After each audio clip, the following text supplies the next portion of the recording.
Welcome to another retro unboxing review. On today's episode, I'll be unboxing one of these Batmen and reviewing the rest of the 1989 Batman Toy Biz line.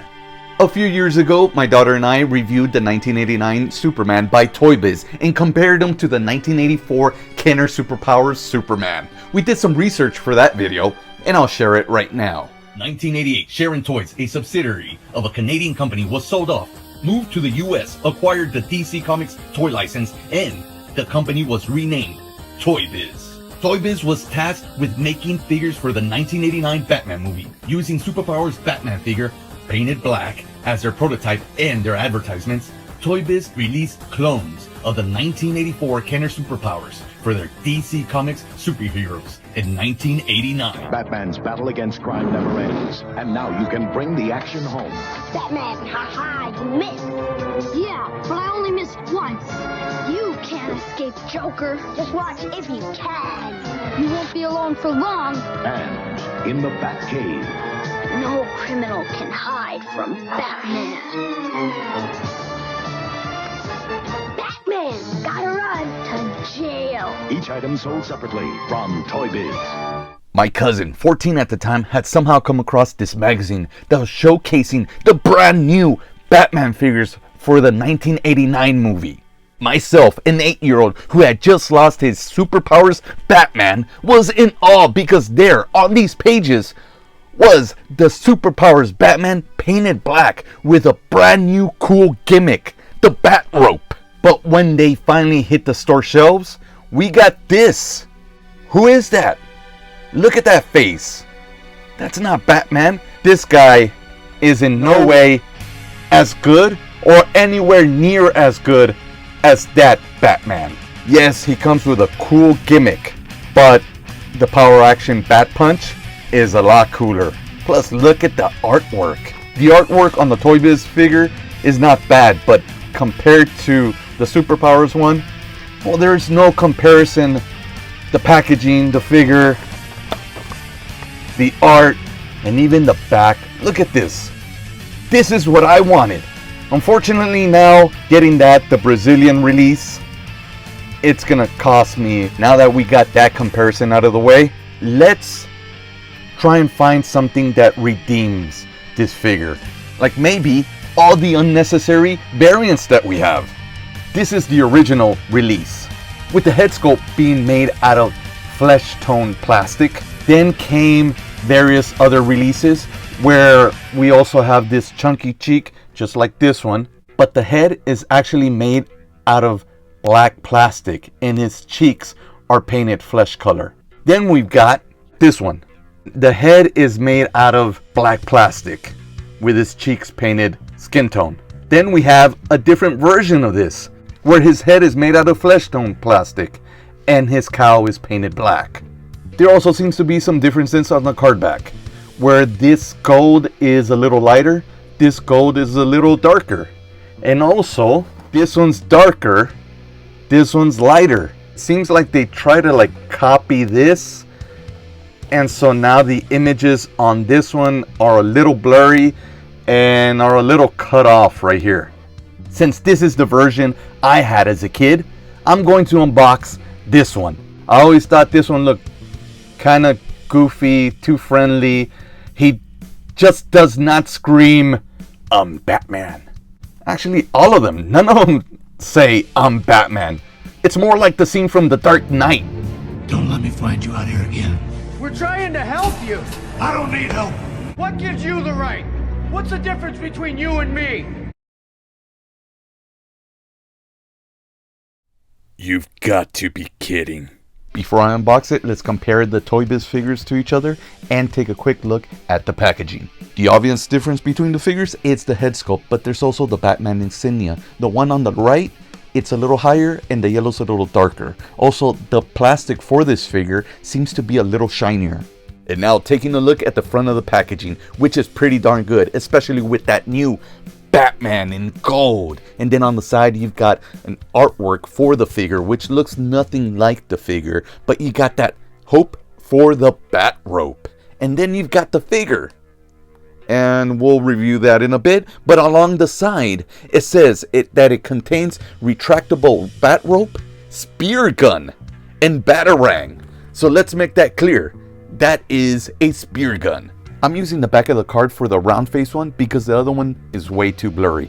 From top to bottom, there's a lot of action going on both sides. But those 3 figures at the very top, 2 of them are not available. They never made them, just for this test shot. And then you got all the vehicles in this line that you can collect that are actually pretty good.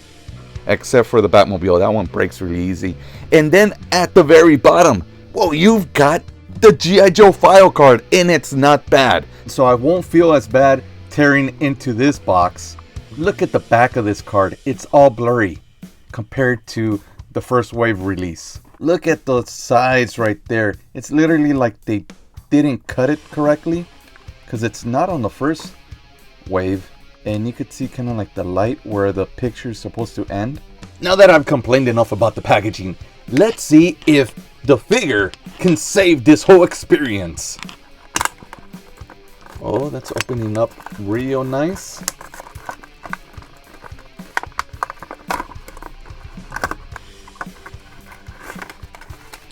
And now let's smell him. He's got a real interesting smell. There's a light toy smell, but very light. It smells a little bit more like fabric. I'm probably smelling more the cape. He smells almost like nothing. Very, very simple instructions.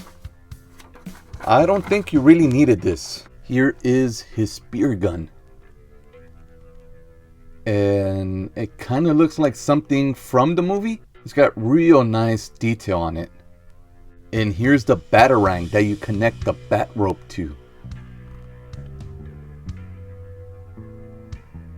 Very minimal detail to it.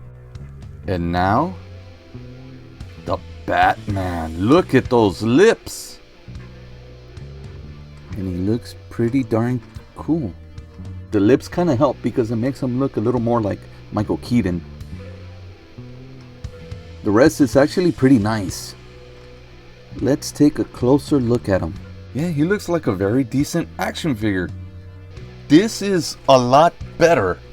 So much better than this face right here. This one's, it has his little quirk there, but it just doesn't look like Batman. This is a lot closer, but he does look more like a villain. And pointy ears, these look a lot better. Same body as this one. Same rivets on the side of the knees. Wait a minute. Check out those arms. These arms are huge. This guy's been hitting the Ico Pro. Yeah, look at the arms. The triceps, the shoulders, the biceps are a lot bigger. The hands are huge on this Batman. Yeah, that fist is a lot bigger. Oh, this is a better view right here without the capes. Just how much bigger these arms are. This guy's buff and he's the stuff. And of course, we gotta try out his unique retractable mechanism, which activates his bat rope. I'm not sure, but I think the one I had was a black rope and not a white rope. Oh, that's awful. I don't know. Why is a... It's supposed to be retractable. This is not retractable. You gotta be kidding me. He's stuck like that. Stupid thing. He's not even alive. He's dead. I don't care if you've been in a package for 30 years. You retract. Come on. Maybe if I like... No. Work. So that's it. First time trying the bat rope. And he already busted. And I was already thinking I was going to give him high praise because of the arms, the face. And now he just breaks. This sucks. You're supposed to put this rope in here like that, and then he's supposed to hold on to it, and he's supposed to go.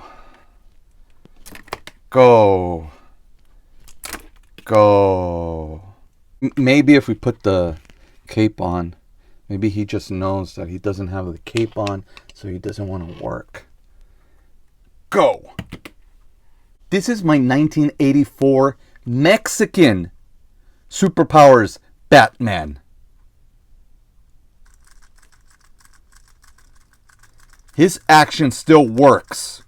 I can't tell you how disappointed I am, because I was looking forward to playing with this guy. I was looking forward to doing little things with the bat rope, and dang, this really sucks. He's right out of the package. I'm trying to show him off to you guys, and he breaks. I just want to kick him. Then the other toys in this line, they don't fare any better. Like this guy, he doesn't stand. His hat constantly falls off because it doesn't really fit his head correctly. The trigger back here for his kick is very sensitive, super sensitive. His weapons don't really fit his hands. Like his gun doesn't fit. I don't even have it out here because it doesn't fit in his hands. It's very tough to even just get the knife in there. Like it's tough trying to get it out. And then look at his face. There's no real detail in his face. I have to do this to try to get some of the detail to come out. Joker's another one. Straight out, they try to steal a lot of molds from the Superpowers Joker. I mean, look at that. But they did not succeed. He had a cool little thing where he squirted water, but that thing, you know, it starts smelling after a while. You got to get rid of it. The colors are a little... the face... Again, not much detail in the face. What the hell was that? I'm just mad. I'm just complaining now. His hat, it's not really molded to his head. So, I mean, it's got little things to kind of press on, but... On my final analysis, ToyBiz made some great looking figurines for the 1989 Batman movie.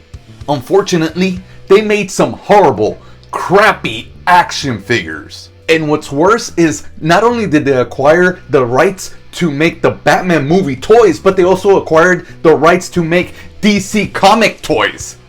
And at the same time, Marvel toys. But on our next video, I'm gonna be unboxing and reviewing the 1989 Robin. And check this out. I really do hope you enjoyed this, and I really appreciate your support. Don't send me any money. I don't have any Patreon. If you could, please just hit that like, hit that subscribe, and maybe share. If you can check out, maybe click this video, or maybe even click whatever that is right here. What is that? How did it get here? Bye!